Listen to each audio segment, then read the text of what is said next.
ಎಲ್ಲರಿಗೂ ನಮಸ್ಕಾರ. ಕರ್ನಾಟಕ ಪರೀಕ್ಷಾ ಪ್ರಾಧಿಕಾರ ನಡೆಸುವಂತಹ ಕೆಸೆಟ್ ಪರೀಕ್ಷೆಯನ್ನು ಬರೆದು ಅಸಿಸ್ಟೆಂಟ್ ಪ್ರೊಫೆಸರ್ ಹುದ್ದೆಗೆ ಅರ್ಜಿ ಸಲ್ಲಿಸಲು ಅರ್ಹತೆ ಗಳಿಸಿರುವಂತಹ ಎಲ್ಲ ವಿದ್ಯಾರ್ಥಿಗಳಿಗೆ ಪ್ರಾಧಿಕಾರದ ವತಿಯಿಂದ ಶುಭಾಶಯಗಳನ್ನು ಕೋರುತ್ತಾ, ಕಳೆದ 3 ಪರೀಕ್ಷೆಗಳನ್ನು ಕರ್ನಾಟಕ ಪರೀಕ್ಷಾ ಪ್ರಾಧಿಕಾರ ನಡೆಸಿದೆ. ನಮ್ಮ ಶಕ್ತಿ ಮೀರಿ ಪಾರದರ್ಶಕವಾಗಿ ಪರೀಕ್ಷೆಯನ್ನು ನಡೆಸಿ ಫಲಿತಾಂಶ ಕೊಡುವಂಥದ್ದಕ್ಕೆ ನಮ್ಮ ತಂಡ ಶ್ರಮಿಸಿದೆ. ಈ ವರ್ಷ ಏನು 2025ನೇ ಸಾಲಿನಲ್ಲಿ ನಾವು ನಡೆಸಿದಂತಹ ಕೆಸೆಟ್ ಪರೀಕ್ಷೆಗೆ ಸಂಬಂಧಪಟ್ಟಂತೆ ಈ ಒಂದು ಪರೀಕ್ಷೆಗೆ ಸಿದ್ಧತೆ ನಡೆಸ್ತಾ ಇರುವಂತಹ ಈಗಾಗಲೇ ಅರ್ಹತೆ ಗಳಿಸಿರುವಂಥವರು ಮತ್ತು ಪ್ರತಿ ವರ್ಷ ನಾವು ನಡೆಸೋದ್ರಿಂದ ಮುಂದಿನ ನವಂಬರಲ್ಲಿ ನಡೆಯುವಂತಹ ಪರೀಕ್ಷೆಗೆ ಕೆಲವರು ಸಿದ್ಧತೆ ನಡೆಸ್ತಿರ್ತೀರ. ನಾವು ತಮಗೆ ಕೆಲವು ಪ್ರಾಧಿಕಾರದ ವತಿಯಿಂದ ತಪ್ಪು ಮಾಹಿತಿಗಳು ಇರಬಾರ್ದು, ತಮಗೆ ಒಂದು ಸ್ಪಷ್ಟತೆ ಇರಬೇಕು ಅನ್ನುವಂಥದ್ದಕ್ಕೆ ಒಂದು ಸಣ್ಣ ಒಂದು ವಿಡಿಯೋವನ್ನು ಮಾಡಲಿಕ್ಕೆ ನಾನು ತಮ್ಮ ಮುಂದಿದ್ದೀನಿ. ತಮಗೆಲ್ಲ ಗೊತ್ತಿರುವಂತೆ ಕರ್ನಾಟಕ ಪರೀಕ್ಷಾ ಪ್ರಾಧಿಕಾರಕ್ಕೆ ರಾಜ್ಯ ಸರ್ಕಾರ ಕೆಸೆಟ್ ಪರೀಕ್ಷೆ ನಡೆಸುವಂತಹ ಏಜೆನ್ಸಿಯನ್ನು ಆಗಿ ನೇಮಕಾತಿ ಮಾಡಿದೆ. ಕೆಸೆಟ್ ಪರೀಕ್ಷೆಗೆ ಒಂದು ತಂಡವನ್ನು ಸಹ, ಅಂದರೆ ಉಪಕುಲಪತಿಗಳು, ನಿವೃತ್ತ ಒಬ್ಬರು ಉಪಕುಲಪತಿಗಳ ಅಧ್ಯಕ್ಷತೆಯಲ್ಲಿ ಒಂದು ಕಮಿಟಿಯನ್ನು ಸಹ ರಚನೆ ಮಾಡಿರುತ್ತೆ. ಸ್ಟೀರಿಂಗ್ ಕಮಿಟಿ ಮತ್ತು ಮಾಡಲೇಷನ್ ಕಮಿಟಿ ಅಂತ ಎರಡಿರುತ್ತೆ. ಬೇರೆ ರಾಜ್ಯದ ಕೆಲವು ವೈಸ್ ಚಾನ್ಸಲರ್ ಸಹ ಕಮಿಟಿಯಲ್ಲಿರ್ತಾರೆ. ಕೇವಲ ನಾವು ಪರೀಕ್ಷೆಯನ್ನು, ಪ್ರಶ್ನೆ ಪತ್ರಿಕೆಯನ್ನು ಸಿದ್ಧಪಡಿಸ್ಬಿಟ್ಟು ಒಂದು ಎಕ್ಸಾಮ್ ಮಾಡಿ ರಿಸಲ್ಟ್ ಕೊಡುವಂಥದ್ದು ಅಷ್ಟೇ ಅಲ್ಲ ಪ್ರಕ್ರಿಯೆ. UGC ಗೈಡ್ಲೈನ್ಸ್ ಪ್ರಕಾರ ಪ್ರಶ್ನೆ ಪತ್ರಿಕೆಯನ್ನು ಸಿದ್ಧಪಡಿಸುವಂಥದ್ದಕ್ಕೆ ಸಹ ಮಾನದಂಡಗಳು, ಮಾರ್ಗಸೂಚಿಗಳಿದ್ದಾವೆ. ನಂತರ ಪರೀಕ್ಷೆ ನಡೆಸುವಂಥದ್ದಕ್ಕೆ ಮತ್ತು ರಿಸಲ್ಟ್ ಪಬ್ಲಿಷ್ ಮಾಡುವಂಥ ಎಲ್ಲ ಹಂತದಲ್ಲಿ UGCದು ಒಂದು ಮಾರ್ಗಸೂಚಿಗಳಿದೆ. ಅದನ್ನು ಕಡ್ಡಾಯವಾಗಿ ನಾವು ಪಾಲನೆ ಮಾಡಬೇಕಾಗುತ್ತೆ. ಮತ್ತು ನಾವು ಪರೀಕ್ಷೆ ನಡೆಸಿದ ನಂತರ UGC ಅವರು ಬಂದು ನಮಗೆ ಒಂದು ಪರಿಶೀಲನೆ ಮಾಡಿ ಮತ್ತು ಮುಂದಿನ ಪರೀಕ್ಷೆಗಳನ್ನ ನಡೆಸುವಂಥದ್ದಕ್ಕೆ ಒಂದು ಅನುಮತಿ ಕೊಡುವಂಥದ್ದು, ಇಂಥದ್ದೆಲ್ಲ ಸಾಕಷ್ಟು ಪ್ರಕ್ರಿಯೆಗಳಿರುತ್ತೆ, ಅಫಿಷಿಯಲಿ ಪ್ರಕ್ರಿಯೆಗಳು. ಈಗ ಕಳೆದ ಒಂದು ವಾರದಿಂದ ನಾವೇನು ಕೆಸೆಟ್ 2025 ಪರೀಕ್ಷೆಯನ್ನು ನಡೆಸಿ ಪ್ರಮಾಣ ಪತ್ರಗಳನ್ನ ಡಿಸ್ಟ್ರಿಬ್ಯೂಟ್ ಮಾಡುವಂಥದ್ದಕ್ಕೆ ತಮ್ಮನ್ನು ಕರೆದು ದಾಖಲೆಯನ್ನು ಪರಿಶೀಲನೆ ಮಾಡಿ ತಮಗೆ ಪ್ರಮಾಣ ಪತ್ರ ಕೊಡುವಂತಹ ಕೆಲಸವನ್ನು ನಾವು ಮಾಡ್ತಾಯಿದ್ದೀವಿ. ಈ ಮಧ್ಯೆ ಒಂದೆರಡು ಬ್ರೇಕಿಂಗ್ ನ್ಯೂಸ್ ಅಂತ ಕೆಲವು ಮಾಧ್ಯಮದಲ್ಲಿ ವಿದ್ಯಾರ್ಥಿಗಳು ಹೇಳಿದ್ದಾರೆ. ಏನು, KEA ಎಡವಟ್ಟು ಟೈಟಲ್ಲು, ಮತ್ತು ಇನ್ನೊಂದು ಅಸಿಸ್ಟೆಂಟ್ ಪ್ರೊಫೆಸರ್ ಕನಸು ಕಂಡಂತಹ ವಿಶೇಷ ಚೇತನ ಮಹಿಳೆಗೆ ಅನ್ಯಾಯ, ಈ ರೀತಿದು ಈ ಎರಡು ವಿಚಾರನ ನಾನು ತಮಗೆ ಕ್ಲಾರಿಫೈ ಮಾಡಬೇಕು ಅಂತೇಳಿ ನಾನು ತಮ್ಮ ಮುಂದೆ ಇದ್ದೀನಿ. ನೋಡಿ, ಕೆಸೆಟ್ 2025 ನೋಟಿಫಿಕೇಷನ್ ಮಾಡಿದ್ದು ಕರ್ನಾಟಕ ಪರೀಕ್ಷಾ ಪ್ರಾಧಿಕಾರ ತಮಗೆಲ್ಲರಿಗೂ ಗೊತ್ತಿರುತ್ತೆ ಅಂತ ಭಾವಿಸ್ತೀನಿ. 22/8/2025 ನಾವು ಕೆಸೆಟ್ಟಿಗೆ ನೋಟಿಫಿಕೇಷನ್ ಪಬ್ಲಿಷ್ ಮಾಡ್ತೀವಿ. ಅದು ಆದ ನಂತರ ಕೆಸೆಟ್ ನೋಟಿಫಿಕೇಷನ್ ನಾವು 22/8/2025 ಮಾಡಬೇಕು ಅಂತಂದರೆ ಅದಕ್ಕಿಂತ ಹಿಂದೆ 1-2 ತಿಂಗಳು ನಮ್ಮದು ತಂತ್ರಾಂಶವನ್ನು ಸಿದ್ಧಪಡಿಸುವಂತಹ ಎಲ್ಲ ಶ್ರಮ ಅದರಲ್ಲಿ ಅಡಗಿರುತ್ತೆ. ಇವತ್ತು ತಾವೆಲ್ಲ ಏನು ಮೀಸಲಾತಿಯನ್ನು ಕ್ಲೈಮ್ ಮಾಡ್ತೀರಾ, ಅದನ್ನು ತಾವು ಏನು ಕಂದಾಯ ಇಲಾಖೆಯಲ್ಲಿ ಪ್ರಮಾಣ ಪತ್ರಗಳನ್ನು ಪಡೆದಿರ್ತೀರ, ಆನ್ಲೈನಲ್ಲೇ ನಮ್ಮ ತಂತ್ರಾಂಶದಲ್ಲಿ ಫೆಚ್ಚಾಗಿ ಡಿಸ್ಪ್ಲೇ ಆಗುವಂಥದ್ದು. ಉದಾಹರಣೆಗೆ ತಾವು 2A ಸರ್ಟಿಫಿಕೇಟ್ RD ನಂಬರ್ ಹಾಕ್ಬಿಟ್ಟು ಇಲ್ಲಿ ನೀವು 3A ಅಂತೇನು ಹಾಕೋದಕ್ಕೆ ಬರಲ್ಲ, ತಮಗೆಲ್ಲರಿಗೂ ಗೊತ್ತಿದೆ, ಫೆಚ್ ಆಗುವಂಥದ್ದು. 28ನೇ ತಾರೀಕು 25ನೇ ತಾರೀಕು ಅಂದರೆ ನಮ್ಮ ನೋಟಿಫಿಕೇಷನ್ ಆಗಿ 3 ದಿವಸದ ನಂತರ ಸಮಾಜ ಕಲ್ಯಾಣ ಇಲಾಖೆಯಿಂದ ಒಳ ಮೀಸಲಾತಿಗೆ ಸಂಬಂಧಪಟ್ಟಂತಹ ಒಂದು ಆದೇಶ ಬರುತ್ತೆ. ಇನ್ನು ಮುಂದೆ ಶಿಕ್ಷಣ ಹಾಗೂ ಉದ್ಯೋಗಗಳಲ್ಲಿ ಒಳ ಮೀಸಲಾತಿಯನ್ನು SCA, SCB, SCCಯನ್ನು ಪರಿಗಣಿಸಿ ಮಾಡುವಂಥದ್ದು, ಯಾರೆಲ್ಲ ಅರ್ಹತೆ ಇರುವಂಥದ್ದು ಪರಿಗಣಿಸಬೇಕು, ಇದೆಲ್ಲ ಹೇಳ್ತಾರೆ. ಅಂದರೆ ನಮ್ಮ ನೋಟಿಫಿಕೇಷನ್ ಆಗಿತ್ತು ಆ್ಯಕ್ಚುಲಿ, ಅಷ್ಟೊತ್ತಿಗೆ ಅರ್ಜಿನ ತಗೊಳ್ತಾ ಇದ್ವಿ. ಇನ್ನು ಕಂದಾಯ ಇಲಾಖೆಯಲ್ಲಿ ಇದು ಆದೇಶ ಬಂದ ನಂತರ ಎಲ್ಲ ಪ್ರಿಪ್ರೇಷನ್ ಆಗುತ್ತೆ. ನಾವು ಒಳ ಮೀಸಲಾತಿ ಅಳವಡಿಸ್ಕೊಳ್ಬಾರ್ದ? ನಾವು ಸರ್ಕಾರದ ಜಸ್ಟ್ 3 ದಿನ ಅಷ್ಟೇ ಆಗಿದೆ ನಮ್ಮ ನೋಟಿಫಿಕೇಷನ್ ಆಗಿ, ನಾವು ಇದನ್ನು ಅಳವಡಿಸ್ಕೊಳ್ಳೋದ್ರ ಬಗ್ಗೆ ವಿಚಾರ ಮಾಡೋಣ ಅಂಥೇಳಿ ನಾವು ಕಂದಾಯ ಇಲಾಖೆ ಜೊತೆ, ಸಮಾಜ ಕಲ್ಯಾಣ ಇಲಾಖೆ ಜೊತೆ ಎಲ್ಲ ನಾವು ಸಂಪರ್ಕ ಮಾಡಿದ್ವಿ. ಅವರಿಗೆ ನಮ್ಮದೇನಾದರೂ ಅಪ್ಲಿಕೇಶನನ್ನು ಎಕ್ಸ್ಟೆಂಡ್ ಮಾಡೋಣ ಇನ್ನೊಂದು ಸ್ವಲ್ಪ ದಿವಸ, ಅವರಿಗೆ ಆರ್ ಡಿ ನಂಬರು ಯಾವಾಗ ಇಶ್ಯೂ ಆಗುತ್ತೆ ಅಂತ. ಆದರೆ ಅದು ನಮ್ಮ ಏನು ಲಾಸ್ಟ್ ಡೇಟ್ ಆಫ್ ಅಪ್ಲಿಕೇಶನ್ನಿಗೆ ಏನಿತ್ತೋ 19/9/2025 ಅಲ್ಲಿವರೆಗೆ SC/A/B/Cಗೆ ಆರ್ ಡಿ ನಂಬರ್ ಇಶ್ಯೂ ಆಗಲಿಲ್ಲ. ಆದರೆ ಒರಿಜಿನಲಿ ನಮ್ಮ ಅಪ್ಲಿಕೇಶನಲ್ಲಿ ಏನು ಡಿಸೈನ್ ಮಾಡಿದ್ವಿ, SC ಅಂತ ಯಾರು ಕ್ಲೈಮ್ ಮಾಡ್ತಾರೆ ಅವರು SC ಸರ್ಟಿಫಿಕೇಟ್ ಅಂತೂ ಇಟ್ಕೊಂಡಿರ್ತಾರೆ, ಅವ್ರು ಆರ್ ಡಿ ನಂಬರ್ ಹಾಕಿದರೆ SC ಅಂತ ನಮಗೆ ರೆಕಾರ್ಡ್ ಆಯಿತು. ಈಗ ನಮ್ಮ ಹತ್ರ ಇರುವಂಥದ್ದು, ನಮ್ಮ ನೋಟಿಫಿಕೇಷನ್ ಆದಂಥ ಸಂದರ್ಭದಲ್ಲಿ ಒಳ ಮೀಸಲಾತಿಯ ಆದೇಶ ಇರಲಿಲ್ಲ. ಹಾಗಾಗಿ ನಾವು SC ಡೇಟಾವನ್ನು ಕಲೆಕ್ಟ್ ಮಾಡಿದ್ವಿ. ನಮ್ಮ ಲಾಸ್ಟ್ ಡೇಟನ್ನು 19/9/2025 ನಾವು ಅರ್ಜಿ ತಗೊಂಡಿದ್ವಿ. ಅಲ್ಲಿವರೆಗೆ ಸಹ SC/A/B/C ಒಳ ಮೀಸಲಾತಿಗೆ ಸಂಬಂಧಪಟ್ಟಂತಹ ಆರ್ ಡಿ ಸಂಖ್ಯೆ ಇರುವಂತಹ ಜಾತಿ ಪ್ರಮಾಣ ಪತ್ರವನ್ನು ಕಂದಾಯ ಇಲಾಖೆಯಿಂದ ಇಶ್ಯೂ ಮಾಡಲಿಲ್ಲ. ಹಾಗಾಗಿ ನಾವು ನಿಮ್ಮ ಆರ್ ಡಿ ನಂಬರ್ ಒಳಪಟ್ಟಂಥದ್ದನ್ನು ನಾವು ದಾಖಲೆ ಸಂಗ್ರಹ ಮಾಡುವಂಥದ್ದು ಸಾಧ್ಯ ಆಗಲಿಲ್ಲ. ಆದರೆ ಸರ್ಕಾರದ ಆದೇಶವನ್ನು ಪಾಲನೆ ಮಾಡಿದರೆ ಒಂದಷ್ಟು ಮಕ್ಕಳಿಗೆ ಅನುಕೂಲ ಆಗುತ್ತೆ ಅನ್ನುವ ಹಿನ್ನೆಲೆಯಲ್ಲಿ, ಹಾಗೂ ನಾವು ಯಾವ ಸಂದರ್ಭದಲ್ಲಿ ವಿದ್ಯಾರ್ಥಿಗಳಿಂದ ಮಾಹಿತಿಯನ್ನು ಸಂಗ್ರಹ ಮಾಡ್ಬೋದು ಅಂತಂದರೆ, ನಮಗೆ ಒಂದು ಸರಿ ಏನಾದರೂ ಎಕ್ಸಾಮ್ ಆದರೆ ಯಾರು ಸಿಗಲ್ಲ, ಎಕ್ಸಾಮ್ ಸ್ವಲ್ಪ ಡಲ್ ಆಗಿದ್ದರೆ ಅವ್ರು ಯಾರೂ ಈ ಕಡೆ ತಿರುಗಿ ನೋಡಲ್ಲ. ಅದಕ್ಕೆ ನಾವು ತಾವು ಹಾಲ್ ಟಿಕೆಟ್ ಪಡೆಯುವಂಥದ್ದಕ್ಕೆ ನಾವೇನು ಎನೇಬಲ್ ಮಾಡಿದ್ವಿ, ಅದು ಯಾವಾಗ, ನಮ್ಮದು ನವಂಬರ್ 2ನೇ ತಾರೀಕು ನಾವು ಪರೀಕ್ಷೆಯನ್ನು ನಡೆಸ್ತೀವಿ ಅಂತಂದರೆ 24/10/2025 ಅಂದರೆ 24/10/2025 ಅಂತಂದರೆ ನೋಡಿ ಲೆಕ್ಕ ಹಾಕಿ ನೀವೇನೆ, ಒಂದು 8-9 ದಿವಸದ ಮೊದಲು ನಾವು ಹಾಲ್ ಟಿಕೆಟನ್ನು ರಿಲೀಸ್ ಮಾಡಿರುವಂಥದ್ದು. ಎಷ್ಟು ಸಮಯ ಆಗಿರುತ್ತೆ, ಸರ್ಕಾರದ ಆದೇಶ ಬಂದಿದೆ, ಒಳ ಮೀಸಲಾತಿಯಲ್ಲಿ ಯಾವ್ಯಾವ ಜಾತಿ ಬರುತ್ತೆ ಎಲ್ಲ ಮಾಹಿತಿ ಎಲ್ಲ ಮಾಧ್ಯಮಗಳಲ್ಲಿ ಪ್ರಚಾರ ಆಗಿದೆ. 24/10/2025 ಹಾಲ್ ಟಿಕೆಟ್ ಬಿಡುವಂತಹ ಸಂದರ್ಭದಲ್ಲಿ ಯಾರ್ಯಾರು KSETಗೆ SC ಅಂತೇಳಿ ಅರ್ಜಿಯನ್ನು ಹಾಕಿದ್ರು ಅವರ ಅರ್ಜಿಗಳನ್ನು ನಾವು ನಿಮ್ಮ ಹಾಲ್ ಟಿಕೆಟ್ ಡೌನ್ಲೋಡ್ ಮಾಡುವಾಗ ಎನೇಬಲ್ ಮಾಡಿದ್ವಿ.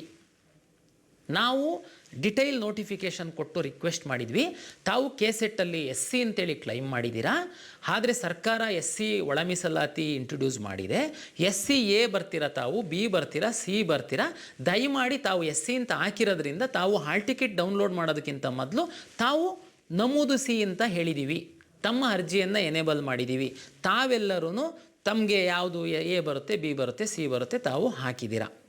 ಇದಕ್ಕಿಂತನೂ ಕರ್ನಾಟಕ ಪರೀಕ್ಷಾ ಪ್ರಾಧಿಕಾರ ಬೇರೆ ಏನು ಮಾಡಲಿಕ್ಕೆ ಸಾಧ್ಯ ಇತ್ತು? ಇಷ್ಟಂತೂ, ಯಾಕೆಂದರೆ ಅವಾಗ ಸಹ ಆರ್ ಡಿ ನಂಬರ್ ಇಶ್ಯೂ ಆಗ್ತಾ ಇರಲಿಲ್ಲ.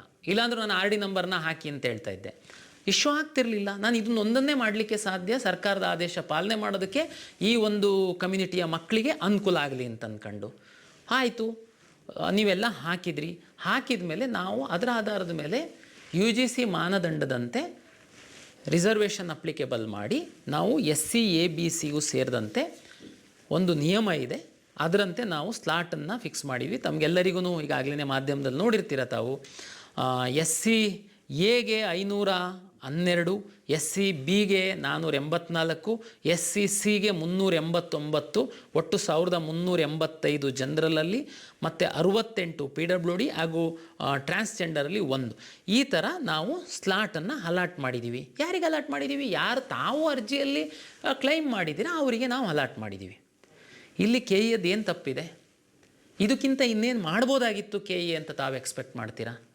ಆರ್ ಡಿ ನಂಬರೇ ಇಶ್ಯೂ ಮಾಡ್ತಾ ಇರಲಿಲ್ಲ ಅಂತಂದಮೇಲೆ ಸರ್ಕಾರ ಯಾರ್ಯಾರು ಯಾವ್ಯಾವ ಜಾತಿಯವರು ಯಾವ್ಯಾವುದು ಒಂದು ಒಳ ಮೀಸಲಾತಿಗೆ ಹೋಗ್ತಾರೆ ಅಂತ ಡಿಟೈಲ್ ನೋಟಿಫಿಕೇಷನ್ ಮಾಡಿರುವಾಗ, ಮಾಧ್ಯಮದಲ್ಲಿ ನಿರಂತರವಾಗಿ ಅದರ ಸುದ್ದಿಗಳು ಪ್ರಸಾರ ಆಗಿರುವಾಗ, ನನಗೆ ಪರೀಕ್ಷೆ ನಡೆಸುವಂಥದ್ದಕ್ಕೆ ಜಸ್ಟ್ 8-9 ದಿವಸದ ಮೊದಲು ನಾನು ತಮ್ಮಿಂದ ಸಂಗ್ರಹ ಮಾಡಿರೋ ಮಾಹಿತಿ ಆಧಾರದ ಮೇಲೆ ನಾನು SC/A/B/C ಅವರಿಗೆ ನಮ್ಮ ಕಮಿಟಿನಲ್ಲಿಟ್ಟು ನಾವು ಸ್ಲಾಟನ್ನು ಮಾಡಿ ಯಾರು ಅರ್ಜಿ ಹಾಕಿದ್ದಾರೆ ಅವರಿಗೆ ಹಾಕಿದ್ವಿ. ಅದರ ನಂತರ ಕೆಲವು ವಿದ್ಯಾರ್ಥಿಗಳು ಬಂದು, ಇಲ್ಲ ನಾನು ಸೈಬರ್ ಸೆಂಟ್ರಿಗೆ ಕೊಟ್ಟಿದ್ದೆ, ಅವನು A ಬದಲು B ಮಾಡಿದ್ದಾನೆ, B ಬದಲು A ಮಾಡಿದ್ದಾನೆ, C ಬದಲು A ಮಾಡಿದ್ದಾನೆ, ಬೇರೆ ಎಲ್ಲ ತಾವು ಮನವಿ ಕೊಟ್ರಿ, ತಮ್ಮ ಲೀಡರ್ಸ್ ಬಂದ್ರಿ, ತಮಗೆಲ್ಲರಿಗೆ 10 ಬಾರಿ ನಾನು ತಿಳಿಸಿ ಹೇಳಿದ್ದೀನಿ. ನಾವು ಈಗ ಯಾರು ಕ್ಲೈಮ್ ಮಾಡಿದ್ದಾರೆ ಅವರು ಬಂದು KEಗೆ ದಾಖಲೆಯನ್ನು ಸಲ್ಲಿಸುವಲ್ಲಿ ವಿಫಲ ಆದಲ್ಲಿ ಮುಂದಿನ ಕಾರ್ಯಸೂಚಿ ಬಗ್ಗೆ ನಾವು ತೀರ್ಮಾನ ಮಾಡಬಹುದು. ಅದಕ್ಕಾದರೂ ಸಮಯ ಕೊಡಬೇಕು. ಆ ದಾಖಲೆ ಪರಿಶೀಲನೆಯ ಪ್ರಕ್ರಿಯೆ ಕಳೆದ 1 ವಾರದಿಂದ ನಾವು ನಡೆಸ್ತಾ ಇದ್ವಿ. ತಾವು ಹೌದು ನಂದು ಎ ಇತ್ತು ಸರ್, ಬಿ ಆಗಿದೆ, ಬಿನಲ್ಲಿ ಕಟ್ ಆಫ್ ನಿಲ್ತಿತ್ತು, ಏನಲ್ಲಾಗಿದೆ ಬಿನಲ್ಲ. ಓಕೆ, ನೀವು ಮನವಿ ಕೊಡಿ. ಈಗ ಯಾರು ನಾವು ಸ್ಲಾಟ್ ಅಲಾಟ್ ಮಾಡಿದ್ದೀವಿ ಅವರು ಎಷ್ಟು ಜನ ದಾಖಲೆ ಸಲ್ಲಿಸುವಂಥದ್ದಕ್ಕೆ ವಿಫಲ ಆಗ್ತಾರೆ. ಅದ್ರ ನಂತರದ್ದು ಅಂತಂದರೆ ತಾವು ದಾಖಲೆ ಪರಿಶೀಲನೆ ನಡೆಸುವಂತಹ ಸಂದರ್ಭದಲ್ಲಿಯೇ ಬಂದು ಮನವಿಯನ್ನು ಈ ಕಡೆ ಕೊಡುವಂಥದ್ದು, ಈ ಕಡೆ ನಮಗೆ ಸರ್ಟಿಫಿಕೇಟ್ ಬೇಕು ಅಂತ ಗಲಾಟೆ ಮಾಡಿದರೆ ಕರ್ನಾಟಕ ಪರೀಕ್ಷಾ ಪ್ರಾಧಿಕಾರಕ್ಕೆ ಕಾನೂನು ಮೀರಿ, ಕಾನೂನು ವ್ಯಾಪ್ತಿಯಲ್ಲಿ ಇಲ್ಲದೆ ನಾವು ಪ್ರಿಂಟ್ ಮಾಡಿ ಮುದ್ರಿಸಿ ನಿಮಗೆ ಸರ್ಟಿಫಿಕೇಟ್ ಕೊಡುವಂಥದ್ದಕ್ಕೆ ಅವಕಾಶ ಇರಲ್ಲ. ನಮಗೆ ಸ್ವಲ್ಪ ಸಮಯ ಬೇಕಾಗುತ್ತೆ. ತಮ್ಮೆಲ್ಲರಲ್ಲಿ ನಾನು ವಿನಂತಿ, ತಾವು ಅಷ್ಟೊತ್ತಿಗೆ ಹೋಗಿ ಮಾಧ್ಯಮದಲ್ಲಿ ಕೆ ಎ ಎಡವಟ್ಟು ತಾವು ಹಾಕಿದರೆ ಏನು ಕೆ ಎ ಎಡವಟ್ಟು 250ಕ್ಕೂ ಹೆಚ್ಚು ದಲಿತ ವಿದ್ಯಾರ್ಥಿಗಳಿಗೆ ಕರ್ನಾಟಕ ಪರೀಕ್ಷಾ ಪ್ರಾಧಿಕಾರದಿಂದ ಅನ್ಯಾಯ. ಯಾವ ರೀತಿ ಕರ್ನಾಟಕ ಪರೀಕ್ಷಾ ಪ್ರಾಧಿಕಾರ ಅನ್ಯಾಯ ಮಾಡಿದೆ?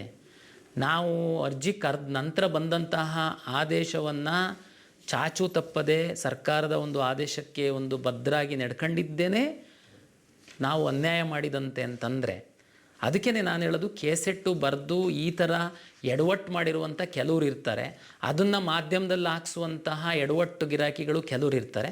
ಬಟ್ ಆದರೆ ಹೆಚ್ಚಿನ ಪ್ರಜ್ಞಾವಂತರು ಇರ್ತಾರೆ. ತಾವೆಲ್ಲ ಮಾಸ್ಟರ್ ಡಿಗ್ರಿ ಆಗಿದ್ದೀರಾ, ಕರ್ನಾಟಕ ಪರೀಕ್ಷಾ ಪ್ರಾಧಿಕಾರನೇ ಎಡವಟ್ಟು ಮಾಡಿದೆ ಅನ್ನುವಂಥ ಮಾಹಿತಿ ಸಾರ್ವಜನಿಕರಲ್ಲಿ ಹೋಗಬಾರ್ದು, ವಿದ್ಯಾರ್ಥಿಗಳಲ್ಲಿ ತಪ್ಪು ಭಾವನೆ ಬರಬಾರ್ದು ಅಂತ ಕರ್ನಾಟಕ ಪರೀಕ್ಷಾ ಪ್ರಾಧಿಕಾರದ ಒಂದು ಎಕ್ಸಿಕ್ಯೂಟಿವ್ ಡೈರೆಕ್ಟರ್ ಆಗಿ ವಾಸ್ತವಾಂಶವನ್ನು ತಮ್ಮ ಮುಂದೆ ಇಡ್ಲಿಕ್ಕೆ ಇಚ್ಛೆಪಟ್ಟು ಹೇಳಿದ್ದೀನಿ.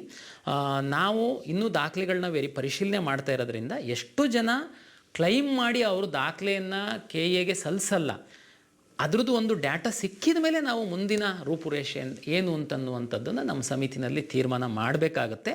ಹಾಗಾಗಿ ಪ್ರಾಧಿಕಾರದ ವತಿಯಿಂದ ಯಾರಿಗೂ ಅನ್ಯಾಯ ಆಗಿಲ್ಲ, ನಿಯಮ ಏನಿದೆ ಅದಕ್ಕೆ ತಕ್ಕಂತೆ ನಾವು ನಡೆದುಕೊಂಡಿದ್ದೀವಿ ಅಂತ ಹೇಳುವಂಥದ್ದಕ್ಕೆ ಇಚ್ಛೆ ಪಡ್ತೀನಿ. ಎರಡನೇ ಬ್ರೇಕಿಂಗ್ ಸುದ್ದಿ ಈ 2 ದಿವಸದಲ್ಲಿ ಏನಂತಂದರೆ, ವಿಶೇಷವಾಗಿ ನಮೂದಿಸ್ತಾರೆ, ಉಪನ್ಯಾಸಕಿ ಕನಸು ಹೊತ್ತ ವಿಕಲಚೇತನ ಮಹಿಳೆಗೆ ಕರ್ನಾಟಕ ಪರೀಕ್ಷಾ ಪ್ರಾಧಿಕಾರದಿಂದ ಶಾಕು, ಅನ್ಯಾಯ ಎಲ್ಲ. ನೋಡಿ, ತಮಗೆಲ್ಲರಿಗೂ ಗೊತ್ತಿದೆ, ತಾವು ಕಟ್ ಆಫ್ ನೋಡ್ತಾ ಹೋಯ್ತು ಅಂತಂದರೆ PWD ಏನು ವಿಶೇಷ ಚೇತನ ವರ್ಗವೊಂದರಲ್ಲಿ ಭಾಗವಹಿಸಿದ್ದಂಥವರಿಗೆ ಕಟ್ ಆಫು ಸಾಮಾನ್ಯವಾಗಿ ಕಡಿಮೆಗೆ ನಿಲ್ಲುತ್ತೆ. ಯಾರು ವಿಶೇಷ ಚೇತನರಿದ್ದಾರೆ ಅವರಿಗೆ ಮಾತ್ರ ಆ ಒಂದು ಸೌಲಭ್ಯ ಸಿಕ್ಕಬೇಕು ಅಂತನ್ನುವಂಥದ್ದು ಪ್ರಾಧಿಕಾರದ್ದು, ಸರ್ಕಾರದ್ದು ಒಂದು ಉದ್ದೇಶ.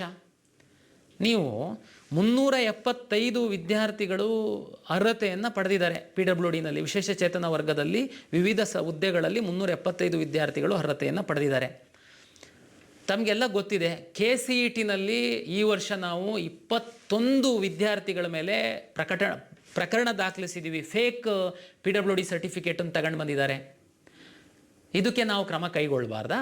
ನಮಗೆ ವಿಶೇಷ ಚೇತನ ಆಯುಕ್ತರು ಇಲಾಖೆಯಲ್ಲಿ ಒಂದು ಕೇಸ್ ಹಾಕಿ ನಮಗೆ ಒಬ್ಬರು ಪದೇ ಪದೇ ನಮಗೆ ಕರೆದು ಹೇಳ್ತಾರೆ, ಜಿಲ್ಲೆಯಲ್ಲಿ UDID ಕಾರ್ಡ್ ಕೊಟ್ಟ ಮೇಲೆ, ಜಿಲ್ಲೆಯಲ್ಲಿ ವಿಕಲಚೇತನ ಪ್ರಮಾಣ ಪತ್ರ ಕೊಟ್ಟ ಮೇಲೆ KE ಅವ್ರು ಯಾರ್ರೀ ನೀವು ಮತ್ತೆ ಒಂದು ಸರಿ ಪರಿಶೀಲನೆ ಮಾಡೋರು ಅಂತೇಳಿ.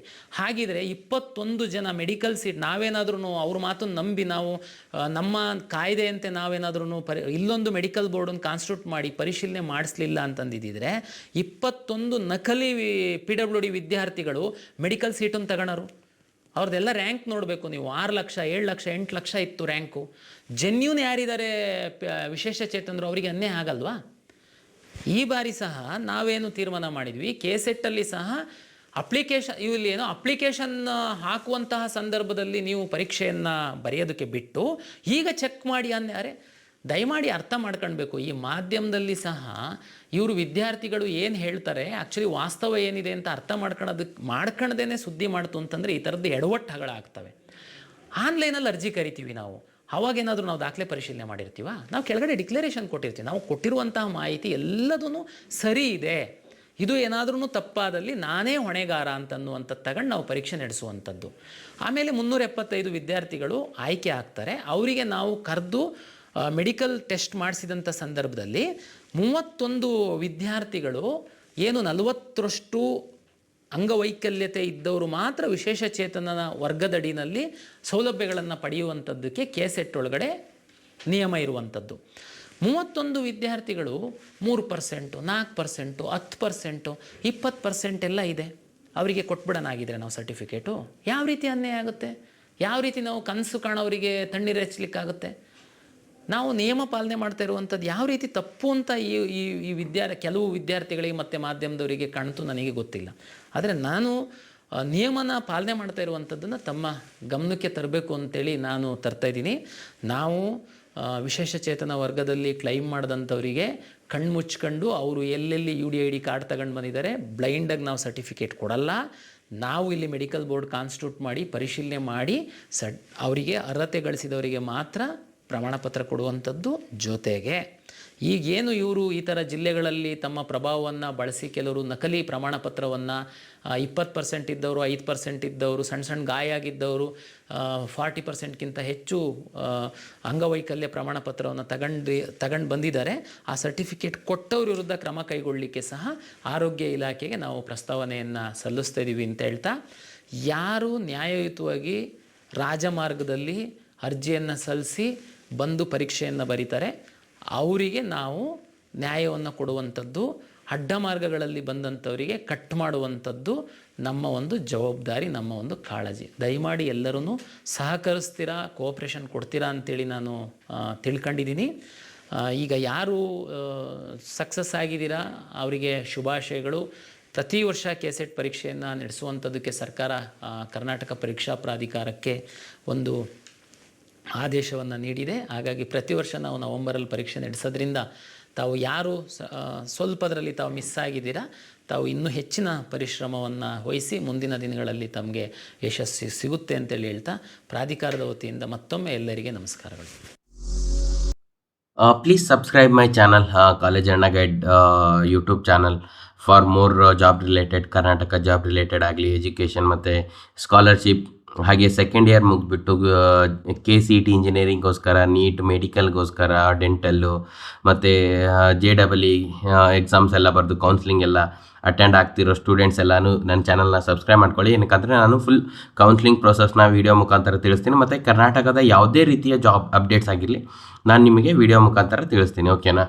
Thank you for watching my video till end and like this video and share it with your friends as well. Thank you. ಮತ್ತೆ ಸಿಗೋಣ ನೆಕ್ಸ್ಟ್ ವಿಡಿಯೋದಲ್ಲಿ. ಬಾಯ್ ಬಾಯ್.